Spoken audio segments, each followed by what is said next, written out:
안녕하십니까. 오늘 영상은 SPSS라고 하는 프로그램을 어떻게 활용하는지에 대해서 간략하게 좀 설명하고자 영상을 준비를 했습니다. 그래서 컴퓨터 이렇게 초기 화면에서 SPSS라고 하는 아이콘이 있을 때 이것을 더블 클릭을 하게 되면 이 버전에 따라 좀 다르게 나타나겠지만 제가 지금 가지고 있는 버전은 26 버전에 해당이 되고, 그다음에 이제 열리는 과정이 이렇게 순서적으로 열리게 되고, 이렇게 되면 이 지금 보이는 이 화면이 초기 화면에 해당이 됩니다. 그래서 그 좌측 하단을 보게 되면 지금 현재 데이터 보기하고 변수 보기라고 하는 창이 있는데, 이게 두 개로 구성이 되어 있어요. 그래서 만약에 데이터 보기를 이렇게 클릭을 하시면 약간 엑셀 같은 느낌의 이런 창이 뜨고, 그 다음에 변수 보기를 창을 클릭을 하게 되면 이런 창이 뜨는데, 이 데이터 보기와 변수 보기라고 하는 이 두 창의 어떤 그 특성이 뭐냐면, 이 데이터 보기는 글자 그대로 자료값을 입력하는 창이고, 그 다음에 이 변수 보기 창은 설문지를 기준으로 했었을 때 우리가 이제 설문지를 만들면 문항이 있잖아요. 그죠? 그래서 이제 그 문항을 입력하는 창이다라고 생각을 하시면 됩니다. 그래서 의외로 이 메뉴도 참 많고 여러 가지 그 정보도 되게 많은데, 일반적으로 그 설문지를 내가 가지고 있다는 차원에서 이 프로그램의 자료값을 입력을 하려 하면 그렇게 복잡하지가 않은 것 같아요. 몇 개 이렇게 축약을 해서 설명을 드리겠습니다. 그래서 일단 변수 보기를 창을 들어가서 지금 현재 좌측 하단에 노랗게 이렇게 하이라이트가 되어 있잖아요. 그래서 이제 이런 식으로 여기를 이동을 하고, 그 다음에 위쪽을 보게 되면 이름, 그 다음에 옆에 유형, 그 다음에 너비, 소수점, 레이블, 값, 결집값 이렇게 쭉 많은 그 정보량이 나오는데, 우리가 꼭 기억해야 될 것은 두 가지만 기억하면 될 것 같아요. 데이터를 입력하는 데서, 그러니까 설문지를 입력하는 데 있어서 두 가지만 기억을 하시면 됩니다. 그게 바로 이름이라고 하는 요 섹션하고 그 다음에 레이블이라는 섹션이에요. 그 다음에 나머지는 그냥 건드리지 않아도 됩니다. 물론 자세하게 입력을 하고자 하면 몇 가지 더 추가할 수가 있지만, 또 이렇게 내가 이 프로그램을 한번 익히고 또 이렇게 세월이 지나면 또 이게 금방 잊혀지잖아요. 그래서 그런 거 잊혀진다 하더라도 꼭 기본적으로 둘만 기억을 하게 되면 세월이 많이 지나도 그렇게 잊혀지진 않을 것 같아요. 그래서 만약에 어떤 사람의 나이라는 값을 입력을 하고 싶다라고 하면 바로 이름과 레이블을 이용해서 입력을 하면 되는데요. 일반적으로 이름이라는 데서 바로 나이라는 것을 쳐도 되긴 하지만, 일반적으로 우리가 이렇게 하면 될 것 같아요. 이름이라고 하는 데는 코드네임이라고 해서 X나 Y나 뭐 A나 B나 이런 어떤 그 스펠링을 이용해서 입력을 하시고, 그 다음에 레이블에 가셔서 그게 무엇인가를 설명해 주면 되거든요. 예를 들어서 만약에 나이라고 하는 것을 내가 입력을 하고 싶다 그러면 여기다가 X1이라고 입력을 하고, 변수가 이제 여러 가지니까 1이라는 말을 붙여서 X1이라고 했습니다. 그 다음에 레이블에 가서 여기에다가 내가 나이라고 이렇게 입력을 하게 되는 거죠. 그렇게 되면 나는 이제 그 X1이라고 하는 이 문항이 나이라는 것을 의미를 하게 된다, 이렇게 되는 거죠. 그 다음에 만약에 또 다른 변수가 당연히 있겠죠. 그랬을 경우는 여기서 X2를 주고, 그 다음에 레이블에 가서 여기다가 만약에 학력이다 라고 이렇게 입력을 하면 되겠죠.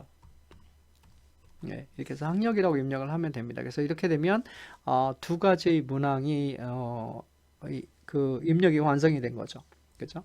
그래서 그렇게 돼서 만약에 더 물론 이제 문항을 보게 되면 뭐 인구 통계학적 변수 말고 지금 그 구독자님들이 분석하고자 하는 여러 가지 문항이 있을 거잖아요. 예를 들어서 뭐 고객 만족도라든지 뭐 방문 의도라든지 뭐 취향이라든지 여러 가지가 있을 터인데, 방식은 동일합니다. 그러니까 여기서 X라고 하는 X1, X2라고 하는 것은 이름에 꼭 입력을 하시고, 그 다음에 그게 뭔지 내가 알 수 있는 워딩으로 레이블에 가서 입력을 하면 됩니다. 그렇게 되면 이제 설문지의 입력이 간단하게 끝나게 되겠죠. 그 다음에 이 과정이 끝났다 가정을 해보면 데이터 보기를 잠깐 가보게 되면 이 좌측 상단에 X1과 X2라는 것이 입력이 되어 있는 것을 보실 수가 있을 거예요. 근데 그 변수 옆에 자 같은 모양으로 노랗게 쬐끄만 게 있는데, 이게 연속형 변수의 의미를 하거든요. 근데 분석하는 과정에서는 이거는 크게 영향을 받지 않거든요. 그래서 만약에 내가 x1이라고 하는 변수가 아까 나이가 됐었으니까, 예를 들어서 만약에 나이가 22세고 그 다음에 학력에서 내가 만약에 대졸이다라는 것을 2번으로 입력을 했으면 2라고 이렇게 입력을 하면 되는 거죠. 그렇게 해서 입력을 하게 되면 첫 번째 해당하는 사람이 됐고, 그 다음에 두 번째 사람은 나이가 21살이고, 그 다음에 그 사람의 학력이 고졸일 때 고졸이라고 하는 학력을 1이라고 코딩을 했으면 1이라고 이렇게 입력을 해주면 이제 데이터 값이 된다 이거죠. 그 다음에 뭐 세 번째 사람은 23살, 그 다음에 학력은 대졸이니까 예를 들어서 뭐 3 이렇게 입력을 한다 이거죠. 여기서 1, 2, 3이 의미하는 것은 1은 고졸, 2는 대졸, 그 다음에 3번은 대졸 이상 뭐 이렇게 내가 만약에 설문지를 디자인을 했다 그러면 그런 의미가 되겠습니다. 그 다음에 네 번째 사람 역시 22살에 뭐 학력이 대졸 이상이다 그러면 역시 3번이다 이렇게 입력을 하면 되겠죠. 그래서 이 데이터 보기에 해당되는 이 창의 그 좌측에 있는 열쪽이죠. 이 열쪽을 그러니까 1, 2, 3, 4, 5, 6, 7, 8로 되어 있는 요거를 우리가 열이라고 그러고 위쪽에 x1, x2 변수 이것을 행이라고 하는데 열쪽에 있는 것을 우리가 응답자 수가 해당이 됩니다. 그러니까 케이스 수라고도 불리는데요. 그래서 만약에 그 지금 분석자님, 구독자님이 만약에 설문지를 200개를 했다. 그러면 이게 200개로 쭉 밑으로 내려갈 것이고, 그 다음에 만약에 내가 설문지 문항이 뭐 20개 있다. 그러면 이것이 X1에서 X2에서 X3에서 이렇게 쭉 좌에서 우로 이렇게 전개가 될 겁니다. 근데 이 프로그램이 보이는 것은 이 한 창이 보이지만 의외로 커요. 이 프로그램이 상당히 커서 구독자님이 뭐 데이터를 분석할 때 뭐 500이 됐든 1000이 됐든 만이 됐든 얼마든지 수용할 수 있는 이 프로그램의 특성이 그렇습니다. 그래서 상당히 프로그램이 큰데 우리가 이제 일부분만을 좀 사용하는 그런 격이 되겠네요. 그래서 이렇게 됩니다. 그래서 변수복이 이렇게 되는 거죠. 그렇다면 제가 다른 창을 띄워서 제가 미리 입력한 것을 한번 보여드릴게요. 그래서 이제 이것을 만약에 불러오면 이제 이러한 그 이제 제가 미리 물론 입력을 해놨지만 이런 데이터 값이 있다고 해 보면 이런 거죠. 지금 그 x1 그 다음에 좌측에 x2 그 다음에 x3 그 다음에 y까지 해가지고 4개의 문항에 그 다음에 각각의 레이블에 보면 광고액, 근무연수, 전화 건수는 이제 회사가 들어오는 전화의 건수를 얘기를 하고 그 다음에 y라고 하는 것은 총 매출이다 이렇게 됩니다. 그래서 여기서 궁금한 것은 아니 처음에는 x1, 2, 3로 잘 나가다가 왜 갑자기 y냐 이렇게 궁금증이 생길 수도 있는데요. 이것은 이제 그 변수의 어떤 특성상 x1, 2, 3를 독립 변수로 하고 그 다음에 종속 변수를 y를 하겠다라고 하는 연구자의 그런 디자인이었었다면 그런 의도라 그러면 보기 편하게 이렇게 그 코드네임을 자유자재로 줄 수가 있다라는 거죠. 그리고 여기서 x 그다음에 y 꼭 그것을 써야 되냐? 그건 또 절대 아니에요. 그냥 내가 x, y라는 것이 싫으면 그냥 a, 1, 2, 3 뭐 이렇게 해도 되고 뭐 b, 1, 2, 3 해도 됩니다. 근데 이제 일반적으로 수학에서는 x나 y가 많이 쓰이잖아요. 그렇죠? 그래서 그런 의미에서 x, y를 빌려왔을 뿐이고 그다음에 그거에 해당되는 다시 한번 말씀드리지만 레이블에 갔었을 때 내가 알아보기 쉬운 나의 워딩으로 표현하면 돼요. 그렇습니다. 그 다음에 이제 혹시라도 좀 더 나는 코딩을 좀 디테일하게 하고 싶다라고 했었을 때 바로 레이블 옆에 있는 이 값이라는 것이 있는데 지금 현재는 이것이 지정이 안 되어 있거든요. 그래서 이제 척도다. 예를 들어서 만약에 뭐 1번에서 5번 척도로 내가 뭐 개념을 측정했는데 1번이 매우 불만족, 2번이 불만, 3번이 보통, 4번이 만족, 5번이 매우 만족. 뭐 이런 설문지를 아마 대학원생 이상은 좀 보셨을 것 같아요. 이제 그런 것을 입력하는 창인데 입력하면 좋은데 이것은 굳이 입력을 안 해도 됩니다. 그래서 다시 한번 말씀드리지만 데이터를 입력할 때는 꼭 여기 그 이름이라고 하는 요 창에서 알파벳을 이용하는 것이 더 좋고 레이블에 했을 때는 그게 무슨 의미인지 그 알파벳의 각각의 의미가 뭔지 내가 알아들을 수 있는 말로 풀었으면 훨씬 더 좋습니다. 이렇게 하면 이제 출력했었을 경우에 그 일반적으로 이제 x1, 2, 3라고 하는 이 변수 위주로 이렇게 출력이 되거든요. 나중에 이제 물론 무슨 말인지 보게 될 겁니다. 그래서 이런 방식을 권장을 합니다. 근데 분명한 것은 굳이 뭐 레이블을 따로 이름 따로 이렇게 안 해도 레이블을 직접 이름 밑에 쳐도 되긴 하는데 이게 출력을 했을 경우 좀 복잡해지는 경향이 있거든요. 그래서 SPSS를 뭐 한 번만 쓰고 말까 아니니까 이렇게 습관을 들이는 것도 괜찮을 것 같아요. 그냥 이거는 제가 추천을 드리는 방식이라고 생각을 하시면 됩니다. 그래서 일단 이 과정이 끝나게 되면 데이터 보기로 가보는 거죠. 그래서 역시 미리 입력되어 있는 건데 아까 우리가 예를 봤듯이 이렇게 12명, 그러니까 이게 그 열쪽을 보면 행적을 보면요. 12그리고 그다음에 열이 12명이고 그다음에 열적을 보면 이제 4명의 케이스가 되어 있잖아요. 그렇죠? 4개 변수입니다. 그래서 이거 표본의 크기는 이런 경우 12명이라고 하고 그다음에 변수는 4가지가 해당이 됩니다. 그래서 이렇게 하면 이제 데이터 완성이 끝난 거죠. 그래서 이 데이터가 완성이 끝났으면 우리는 이 데이터를 가지고 많은 분석을 할 수가 있습니다. 그래서 위에 그 메뉴를 보면 파일, 편집, 뭐 보기 여러 가지가 있는데 그 중에 우리가 분석이라는 것을 올려놓고 마우스를 올려놓고 얘를 이렇게 완클릭을 하게 되면 이 많은 통계 툴이 보이실 거예요. 그래서 맨 위에 보고서, 뭐 기술 통계량, 그 다음에 베이지안 통계량. 이 베이지안 통계량은 버전 26부터 등장을 하게 되는데요. 이 전의 버전은 베이지안 통계량이 없을 거라고 저는 그렇게 생각이 돼요. 그 다음에 표, 평균 비교, 뭐 일반 선형 모형, 일반화 선형 모형, 혼합 모형, 상관, 회귀 분석 뭐 여러 가지가 있는데요. 이렇게 그 어떤 데이터를 가지고 분석할 수 있는 것은 참 많아요. 상당히 많습니다.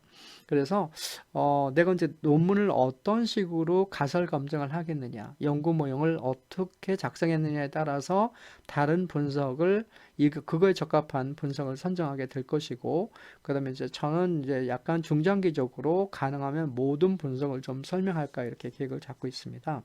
그다음에 맨 밑에 보시면 그 에이모스라고 하는 IBM, SPSS, 에이모스라고 하는 이런 것이 링크가 되어 있는데요. 이거는 프로그램에 에이모스라고 하는 것은 소위 말해서 이제 구조방정식이라고 하는 이렇게 사회학에서 많이 쓰는 이런 그 통계 분석의 모형 툴인데요. 이거는 일종의 모형이 좀 복잡해졌을 때 사용하는 프로그램으로서 이게 독자적으로 독립이 되어 있어요. 그런데 만약에 SPS를 깔고 그 다음에 이거를 동시에 깔게 되면 이 프로그램이 서로 링크가 되어 있어서 같은 공간 안에 분석을 할 수가 있습니다.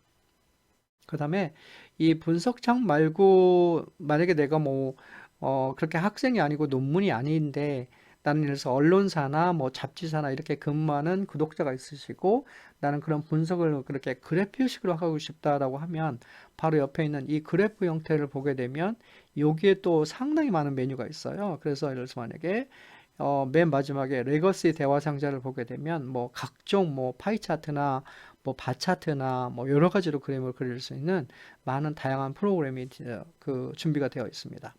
그래서 이것은 일반적으로 학생들은 많이 쓰이는 것 같지는 않고 일반적으로 이제 약간 그 금방 말씀드리는 어떤 그 직업군에서 활용하는 거에 따라서 좀 달라지는 거니까 참고를 하시면 될 것 같고요. 그 다음에 이제 분석을 하기 전에 여기 그 변환이라고 하는 메뉴가 있습니다. 그래서 이 변환이라는 메뉴도 한번 잠깐 우리가 구경을 한번 해보면 요 중에 그 다른 변수를 코딩하고 그 다음에 더미 변수 작성이라고 하는 이런 메뉴가 있는데요. 역시 9 버전은 그러니까 26 버전 이하에서는 이 더미 변수 작성이라고 하는 메뉴가 없을 수 있어요. 변수의 그 버전에 따라 좀 다르긴 합니다. 그래서 좀 쉬워요. 더미 변수를 만들 때. 그 다음에 이제 그거는 굳이 요 메뉴가 없다 하더라도 다른 변수를 코딩 변경하기라는 메뉴를 이용하면 우리가 그 인구 통역적 변수, 예를 들어서 성별이라든지 학력이라든지 직업이라든지 이러한 명목 척도를 연속형 변수로 바꿔서, 즉 더미 변수로 바꿔서 회귀 분석이나 기타 분석에 활용할 수가 있거든요. 그런 의미에서는 또 이 과정이 또 필수이기도 합니다. 기회가 있으면 이것은 꼭 설명이 될 거라고 생각이 됩니다. 그래서 변수도 요 정도면요. 하나 정도, 2개 정도가 뭐 좀 우리한테 많이 필요하지 않을까 이렇게 생각이 돼요. 물론 디테일하게 분석하면 뭐 끝이 없게 다 필요 없는 게 아무것도 없을 터인데요. 일반적으로 그렇게 너무 그렇게 복잡하게 하지 않아도 이 프로그램은 충분히 활용하는데 문제가 없습니다. 그래서 무엇보다도 이런 이제 분석하는 부분이 가장 그 우리의 그 주 관심사가 될 것 같지요. 그렇죠? 네, 그렇습니다. 그래서 예를 들어서 만약에 기술 통계량을 가서 나는 빈도 분석 중에 빈도 분석이라고 하는 것은 기술 통계량이라는 그런 거의 대표적인데요. 이 기술 통계라는 게 뭐냐면 이런 거예요. 그냥 어떤 뭐 통계 툴을 가지고 내가 어떤 예측을 하거나 뭐 예를 들어서 만약에 이 표본이 이러니까 모집단, 그러니까 모집단은 연구 전체 대상을 얘기를 하는데요. 뭐 거기도 그렇다 해서 일반화를 한다. 뭐 약간 이런 용어가 좀 생소하긴 하실 것 같은데 그런 것이 아니라 그냥 내 가지고 있는 데이터 안에서 이 데이터가 어떻게 생겼고 어떤 분포를 이루고 누가 있고 어느 정도의 크기고 이런 글자 그대로 서술형 데이터를 우리는 기술 통계량이라고 합니다. 그래서 그 대표적인 것이 빈도 분석에 해당이 되는데요. 예를 만약에 타고 들어가시면 이런 말이 나올 텐데 예를 들어서 광고액이라고 하는 변수를 우측으로 보냅니다. 그래서 이 좌측에 있는 것을 보게 되면 우리가 아까 그랬잖아요. 그렇죠? X1이라고 하는 변수를 광고액, X2를 근무연수, X3로 해서 총 매출을 Y라고 했는데 이렇게 코딩을 두 개 네임과 그다음에 레이블을 합쳐서 이렇게 하면 이렇게 물고 있어요. 그래서 이게 분석이 되게 편하게 됩니다. 그래서 예를 들어서 만약에 그 총 매출이라는 것을 우측으로 보내면 이제 요게 분석 대상이 되는 거죠. 그래서 일단은 이것은 이제 이 좌측에 있는 것은 내가 입력한 것이고 우측에 있는 것은 총 매출이라고 하는 요 변수만 분석 대상이 된다 이거죠. 내가 뭐를 선택하든지 간에. 그래서 만약에 통계량을 잠깐 들어가 보면 여기에서 많은 말들이 나오는데 뭐 평균, 중위수, 최빈값 뭐 이런 말이 나오는데 아무래도 통계를 처음에 접하는 사람들은 이게 대건절 뭔 얘기지? 이렇게 막 좀 약간 좀 예, 그렇게 쉽게 우리가 일상에서 들어볼 수 있는 말들이 아닌 걸 볼 수가 있을 것 같아요. 그다음에 하단에 밑에 보면 뭐 삼포도 마찬가지죠. 뭐 표준화 편차, 뭐 분산, 뭐 이런 거, 뭐 범위는 뭐 우리가 들어볼 수 있는 얘기지만, 그다음에 뭐 예를 들어서 만약에 최대 최소값 이것도 쉽게 들어볼 수 있고, SE 평균 이게 뭐 이게 스탠다드 에러 민이라고 하거든요. 그래서 이제 표준 오차의 평균이라고 하는 이런 형태가 되고 있고, 그다음에 외도 첨도가 되는데 이런 통계량들은 역시 이제 공부를 하다 보면 지금 이 상태에서는 좀 약간 좀 예, 생소하게 느껴지겠지만 또 공부를 하다 보면 그렇게 어려운 게 아니기 때문에 크게 걱정 안 하셔도 될 것 같아요. 그래서 일단은 여기서는 아무것도 지정을 안 했고, 그래서 만약에 이제 이거를 만약에 OK를 누르게 되면 이제 분석이 될 텐데, 일반적으로 빈도 분석에서 우리가 차트 분석을 많이 하거든요. 예를 들어서 만약에, 여기에서 막대형으로 하겠다. 그렇게 되면 만약에 내가 변수를 지정을 했으면 계속을 누르잖아요. 그러면 각각의 크기가 다 막대로 확인이 돼서 만약에 확인을 눌러보면 이러한 분석의 결과가 나올 거란 말이죠. 그래서 보이는 여기 현재의 이 테이블은 요거는 일반적으로 이제 그 테이블화로 된 어떤 분석의 결과이고, 그 다음에 밑에 있는 것은 약간 그래프화 된 거죠. 이건 범위가 정해지지 않아서 각각에 대해서 이렇게 다 크기로 정해져 있는데, 이렇게 쉽게 분석할 수가 있다라는 거죠. 그래서 물론 이 데이터는 좀 정의가 필요합니다. 그 다음에 이 데이터 같은 경우는 이렇게 빈도 분석에는 적합해 보이진 않지만 단순하게 예를 들어보면 그렇다고 이렇게 제가 한번 그 분석을 해본 거에 지나지 않습니다. 그렇게 신경 안 써도 될 것 같고요. 그래서 어쨌든 이런 식으로 해서 내가 설문지가 있고 그다음에 자료값이 있었을 때 이 프로그램에 입력하는 방식은 이런 절차를 따라오면 간단하게 해결할 수가 있을 것 같습니다. 다시 한번 맨 마지막으로 강조하고 싶은 것은 데이터를 입력을 하실 때, 특히 설문지 입력을 하실 때 꼭 두 가지 섹션, 즉 이름이라는 거하고 레이블만 활용을 하면 내가 설문지에 있는 문항이나 가지고 있는 데이터 값의 이름을 그 입력을 할 수가 있겠고, 이것이 끝나면 좌측으로 이동을 해서 데이터북에서 자료값을 입력을 하시면 된다 이거죠. 이제 행 쪽은 케이스, 즉 응답자 수가 해당이 되겠네요. 예를 들어서 만약에 설문지 같은 경우는 그 다음에 이제 상단에 X1에서부터 Y까지는 문항수라고 생각을 하시면 됩니다. 그래서 이렇게 데이터 입력을 다 완성을 하시면 이제 이걸 토대로 내가 원하는 분석을 아까 말씀드린 분석이라는 메뉴를 찾아가서 할 수가 있습니다. 그렇게 어렵지 않죠. 그래서 그렇습니다. 그래서 되게 활용이 되게 좀 쉽게 할 수가 있고요. 이 프로그램은 또 통계 전문 프로그램이기 때문에 웬만한 분석이 다 이루어지는 그런 장점을 가지고 있습니다. 그래서 그거는 또 하나하나 이렇게 학습을 해 나가도록 하겠습니다. 그래서 오늘 영상은 여기까지 준비를 하는 걸로 하고요. 그 다음에 다음 시간에는 좀 이 데이터를 이용해서 회귀 분석이라든지 이런 프로그램을 활용하도록 하겠습니다. 자, 귀중한 시간 내줘서 듣느라고 너무 감사드리고요. 저는 또 다음 영상에서 다시 뵙겠습니다. 수고하셨습니다. 감사합니다.